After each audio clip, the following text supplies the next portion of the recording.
This week, I was speaking with the lead architect on our Maor building project. She is of Taiwanese extraction, and while I have always known her as Isabel, she mentioned that her family back home actually calls her Chai, and she's not even sure why. Her own mother could not recall the nickname's origin, but they speculate that it is related to the word betchai, meaning bok choy, a vegetable, in her native tongue, which somehow played a role in their home. Isabel, Chai, told me that everyone in her culture is called by a nickname. For example, her cousin is known as Noodles because when he was born, his hair stood straight up like raw spaghetti. In Jewish wisdom, names enjoy a long and celebrated history and place of prominence. One of the first acts that Adam undertakes in the Torah is to designate a name for each species paraded before him. And our parsha this week certainly features appellations prominently. And both Abraham, formerly Avram, and Sarah, formerly Sarai, receive modified names themselves as they embark on their new roles.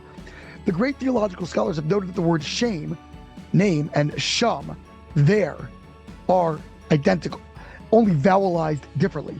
Know a person's Hebrew name, they posit, and you will know they're there, where they are situated, and what they are about. Others identify a connection between the words neshama and shame. The soul of a person can be ascertained through the deeper meaning of their name. Indeed, the Talmud tells us that Shema Garim, one's name exerts some sort of spiritual impact upon its holder. Naming or nicknaming holds the capacity to damage people as well. The Talmud elsewhere makes the striking assertion, quoting the sage Rabbi Hanina, that all who descend to Gehenna, hell, ascend eventually from there, besides for three, one of which is a person who calls their friend an offensive nickname.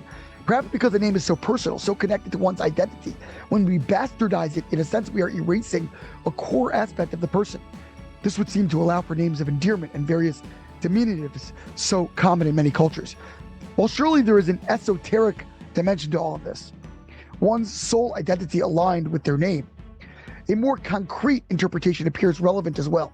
Names not only help others identify us, but they help us identify ourselves. Our self-perception can actually shift based on the title we are given. Think doctor or rabbi or other such honorifics. When we employ dismissive designations, we actually can denigrate the listener's own sense of being. But when we offer uplifting titles, we can uplift the individual as well.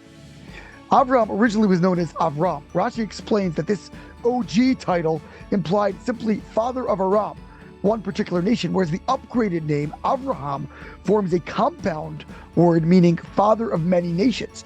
With this simple shift, he was now deputized to impact the entire world. And so he did.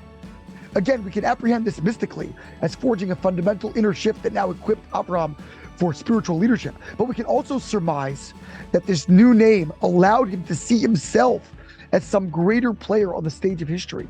Until that point, he had not yet fathered Yitzchak, who would perpetuate his legacy. But with this added hey, a letter representing the creation of this world, a longer discussion for another time. Accompanied by his circumcision, Abraham could believe that his mission finally would crystallize. The names we project onto others and those we allow for ourselves impact us in some transcendent sense, but also shape us psychologically. They can variably associate it with the baser aspects of human behavior or call us to a quest for individual greatness, all in a name. Shabbat Shalom.